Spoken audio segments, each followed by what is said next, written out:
दोस्तों नमस्कार, आप देख रहे हैं सत्य हुंकार। मैं आपके साथ सत्यपाल एक बार फिर हाजिर हुआ हूं इसी मसले पर कि डायरेक्ट सेलिंग के दिन अब आने वाले हैं या आज डायरेक्ट सेलिंग के दिन फिरने वाले हैं। 25 साल बीत जाने के बाद भी डायरेक्ट सेलिंग को बनी धारणाएं चिंताजनक हैं या जो घटनाक्रम हो रहा है वो डायरेक्ट सेलिंग के उज्ज्वल भविष्य का निर्माण करने के लिए, दूरगामी परिणामों के लिए या यूँ कहें कि उज्ज्वल भविष्य के लिए एक मील का पत्थर साबित होगा। आज मैं आपको एक ऐसी कहानी बताने वाला हूं जो डायरेक्ट सेलिंग ने आज से 45-47 साल पहले सही और उसके बाद ये डायरेक्ट सेलिंग दुनिया में बहुत बड़े रूप में उभर कर सामने आई। ना जाने कितनी बार डायरेक्ट सेलिंग के ऊपर प्रहार होते रहे और जब जब प्रहार होते रहे तब तब डायरेक्ट सेलिंग आगे बढ़ती रही। और डायरेक्ट सेलिंग का जब नाम आता है तो सबसे ऊपर नाम आता है एमवे का, क्योंकि एमवे डायरेक्ट सेलिंग की जन्मदाता है। एमवे डायरेक्ट सेलिंग को पूरी दुनिया में स्थापित करने वाली एक संस्था है। जितनी भी घटनाएं जुड़ी हैं वो एमवे के साथ जुड़ी हैं। मैं वो कहानी आपको बताऊं उससे पहले मैं एक और कहानी आपको सुना देना चाहता हूं। जैसा कि आप जानते हैं कि दूध, दही, घी और मक्खन एक ही जगह से निकली अलग अलग चीजें हैं, लेकिन अगर हम इसकी कीमत की बात करें तो दूध की कीमत कम होती है और उसका जो समय अंतराल है यानी उसकी जो जिंदगी है, उसकी जो लाइफ है वो भी कम होती है। जैसा कि आप जानते हैं दूध को 12 घंटे, 18 घंटे या 24 घंटे तक ही सुरक्षित रखा जा सकता है, उसके बाद वो खराब हो जाता है। उसके बाद दही और उसके बाद मक्खन और उसके बाद घी। लेकिन क्या आपने कभी सोचने समझने की कोशिश की है कि जब दूध के बाद दही बनती है तो दही की कीमत ज्यादा हो जाती है और दही की कीमत के बाद मक्खन की कीमत ज्यादा हो जाती है, वहीं मक्खन से ज्यादा कीमत उस घी की हो जाती है। ये कीमत क्यों बढ़ती है? क्या आपने कभी इस पर चिंतन किया है? मैं समझता हूं शायद आपका ध्यान आकर्षित करने के लिए आपको यह बताना चाहता हूं कि दूध की कीमत बढ़ाने के लिए, जब दूध अपनी कीमत को बढ़ाना चाहता है, दही में परिवर्तित होना चाहता है, तो उसके लिए उसे उबलना पड़ता है, उसे तपना पड़ता है, उसे अपनी परीक्षा देनी होती है। क्योंकि दूध को उबाला जाता है और उबालने के बाद जब वो जमता है उसके बाद वो दही बनता है। उसके बाद दही जब अपनी कीमत को बढ़ाना चाहती है, मक्खन के रूप में परिवर्तित होना चाहती है, अपनी म्याद को, अपनी उम्र को बढ़ाना चाहती है, तो उसे एक बार फिर मथना पड़ता है और बहुत सारी उस मथन की मार को उसे सहना पड़ता है। अगर वो सहने में कामयाब हो जाती है तो वो मक्खन बन जाती है, उसकी कीमत बदल जाती है, उसकी कीमत बढ़ जाती है और उसके बाद उसको तपाया जाता है, उबाला जाता है। अगर उस तापमान को वो सह लेती है तो वही मक्खन घी बन जाता है और उसकी जो लाइफ है, उसकी जो उम्र है वो बहुत लंबी हो जाती है। तो दोस्तों यकीनन इस कहानी के पीछे मैं आपको बताना क्या चाहता हूं कि जब जब जिसने भी तपिश को सहा है उसने इस दुनिया में अपने नाम को स्थापित किया है, अपनी कीमत को बढ़ाया है। उसी प्रकार मैं ये कहना चाहता हूं कि डायरेक्ट सेलिंग जब जब तपाई जाएगी, डायरेक्ट सेलिंग जब जब उबाली जाएगी, डायरेक्ट सेलिंग जब जब मथी जाएगी, तब तब एक नई डायरेक्ट सेलिंग का उदय होगा, एक नए इंडस्ट्री का उदय होगा और ये स्टेबल करेगी, ये लंबी लाइफ के लिए तैयार हो जाएगी।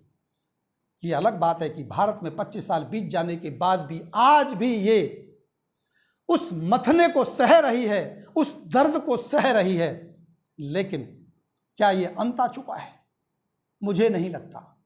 मुझे नहीं लगता ये कौन सा दौर है। मुझे नहीं पता कि आज की डायरेक्ट सेलिंग दूध के उबलते हुए दौर में चल रही है या आज की डायरेक्ट सेलिंग दही के मथने हुए दौर से गुजर रही है, लेकिन यकीनन ये विश्वास के साथ कह सकता हूं कि ये डायरेक्ट सेलिंग का दौर से बाहर आएगी और अपना नाम स्थापित करेगी। आज मैं आपको एक ऐसी कहानी बताना चाहता हूं जो इस डायरेक्ट सेलिंग ने तपिश के रूप में सही है। बात है 1983 की। अमेरिका के अंदर CBS नेटवर्क के एक बड़े रिपोर्टर जिन्हें कहा जाता था माइक का आतंक। माहौल यह था कि अगर वो किसी का इंटरव्यू ले लें तो ये माना जाता था कि इसकी धज्जियां उड़ना तय है। माइक के आतंक के नाम से जाना जाने वाला माइक वेलेस पत्रकार अमेरिका के अंदर सुर्खियों में था, क्योंकि वो खोजी रिपोर्टिंग करते थे और जिसके ऊपर वो रिपोर्ट कर देते थे उसे प्रमाणिक और सत्य ही माना जाता था। लेकिन एक बार का दौर है, उन्होंने 60 मिनट का कार्यक्रम चलाया और उस कार्यक्रम के दौरान उन्होंने आमंत्रित किया एमवे को, और जैसे ही एमवे जैसी कंपनी को आमंत्रित किया गया, पूरे के पूरे अमेरिका में खलबली मच गई और ये लगा लोगों को अब अमेरिका में एमवे सुर्खियां बनते हुए अपने आप को खत्म कर देगा, क्योंकि जिसके ऊपर माइक वेलेस की नजर पड़ गई समझ लो उसका खात्मा तय है। उसकी खोजी पत्रकारिता का इतना बड़ा पैमाना था कि अच्छे अच्छे नेता, राजनीतिक पार्टियां भी उसे खौफ खाती थी। और जब एमवे उसके निशाने पर आया और 60 मिनट तक एमवे के दफ्तर में वो इंटरव्यू चला, तो नतीजा क्या निकला आप सोच सकते हैं। क्या आपको लगता है कि उस माइक के आतंक ने एमवे की धज्जियां उड़ा दी होंगी? क्या आपको लगता होगा कि माइक वेलेस के बाद अमेरिका के अंदर एमवे के पूरा का पूरा उसको तहस नहस कर दिया होगा, उसकी पोल खोल दी होगी? यकीनन दोस्तों, अगर आप ऐसा सोचते हैं तो शायद ये गलत है। माइक वेलेस के प्रोग्राम के बाद एमवे का जो विश्वास जमा लोगों के अंदर, क्योंकि माइक वेलेस भी उस सच्चाई को झुटला नहीं पाया जो डायरेक्ट सेलिंग में आयाम स्थापित कर रहा था। एमवे ने अपने सारे सवालों के जवाब प्रमुखता से दिए। 1 घंटे के उस कार्यक्रम ने पूरी मीडिया के मुंह पर ताला जड़ दिया। हर दिन एमवे के दफ्तर में, डायरेक्ट सेलिंग कंपनियों के दफ्तरों में मीडिया जाती थी और उन पर सवाल खड़े किया करती थी। लेकिन 1983 के बाद, 60 मिनट के इस कार्यक्रम के बाद, माइक वेलेस के इंटरव्यू के बाद मीडिया का नज़रिया बदला और डायरेक्ट सेलिंग के प्रति मीडिया का जो नज़रिया बदलने के बाद जो क्रियाएं होने लगी, जो कार्यकलाप होने लगे, वो निसंदेह डायरेक्ट सेलिंग के फेवर में थे। आज मुझे वही दिन याद आता है। मुझे लगता है कि शायद 2022 में एमवे के ऊपर हुई कार्रवाई मीडिया के इस नज़रिए को बदल सकती है। भले ही मीडिया अनभिज्ञ हो, भले ही मीडिया में जानकारी का अभाव हो, लेकिन सवाल जब उठते हैं, बात जब बड़ी होती है, मैंने कहा ना कहानी में कि जब दूध को तपाया जाता है तो दही बनता है और जब दही को मथा जाता है तो घी बनता है। उसी प्रकार आज डायरेक्ट सेलिंग के ऊपर जो बड़ी बहस छिड़ी है, मीडिया हाउसेज ने जो छापा है, भले ही उन्हें गलत छापा या सही छापा, लेकिन निश्चित रूप से एक दौर आया है कि एक बड़ी मीडिया की नज़र पड़ रही है। और मुझे लगता है कि शायद इस ईडी की कार्रवाई के बाद एमवे जब बाहर निकलेगा तो मीडिया के मुंह पर ना कि ताला लगेगा, बल्कि वो मीडिया मजबूर होगा इस पर कार्यक्रम बनाने के लिए, डायरेक्ट सेलिंग को समझने के लिए। और तब कहीं जाकर डायरेक्ट सेलिंग के प्रति जो नज़रिया नेगेटिव हुआ है वो सकारात्मकता की तरफ बढ़ेगा। आज हमारा भी यही प्रयास है। हम भी यही चाहते हैं, माध्यम चाहे एमवे का हो या इस एमवे के ऊपर हुई कार्रवाई का हो, हम भी यही चाहते हैं कि डायरेक्ट सेलिंग इंडस्ट्री के ऊपर बड़ी बहस होनी चाहिए। बड़े बड़े मीडिया हाउसेज, बड़े बड़े पत्रकारों को इसके ऊपर कार्यक्रम स्थापित करने चाहिए। और मैं आमंत्रित करता हूं कंपनी के डायरेक्टर्स को, अगर है हिम्मत आप में तो आइए मेरे सवालों का जवाब दीजिए। हो सकता है मेरे सवालों के जवाब आपके द्वारा दिए जाएं और वो डायरेक्ट सेलिंग को कहीं ना कहीं अच्छे मुकाम पर हासिल करें। लोगों के अंदर जो नकारात्मकता के भाव हैं, जो लोग नकारात्मक रूप से इसके बारे में सोचते हैं, उनको इसके जवाब मिल सके और डायरेक्ट सेलिंग एक सही मुकाम की तरफ बढ़े। ये सिलसिला चलना चाहिए। मैं आमंत्रित करता हूं डायरेक्ट सेलिंग कंपनियों के डायरेक्टर्स को, मालिक को, बड़े लीडरों को, और मैं आमंत्रित करता हूं उन पत्रकारों को, बुद्धिजीवियों को जो इसके ऊपर सवाल खड़ा करना चाहते हैं। जितने सवाल खड़े होंगे, जब उसके उत्तर आएंगे, तब डायरेक्ट सेलिंग के अंदर जो नकारात्मकता का भाव उत्पन्न हुआ है वो बाहर निकलेगा।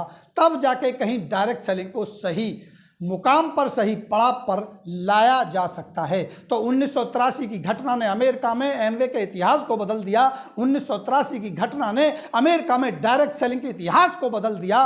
उसी तरह से आज भारत में भी आवश्यकता है कि डायरेक्ट सेलिंग के ऊपर जितने ज़्यादा सवाल होंगे, जितनी ज़्यादा कार्रवाइयाँ होंगी, डायरेक्ट सेलिंग बदलेगी, यकीनन डायरेक्ट सेलिंग बदलेगी। इसी के साथ मैं और कुछ जानकारियों के साथ आपको एक बार फिर मिलूंगा। मैं और पड़ताल करता हूं ऐसी ही खबरों को आपको दिखाने के लिए, ताकि आपका विश्वास कायम हो सके डायरेक्ट सेलिंग इंडस्ट्री को लेकर, आपका विश्वास कायम हो सके डायरेक्ट सेलिंग के इस बड़े पड़ाव को लेकर, आपका विश्वास कायम हो सके अपने भविष्य को लेकर के। तो जुड़े रहिए सत्य हुंकार के साथ। मैं और खबरों के साथ एक बार फिर मिलता हूं, तब तक लेता हूं इजाजत। नमस्कार।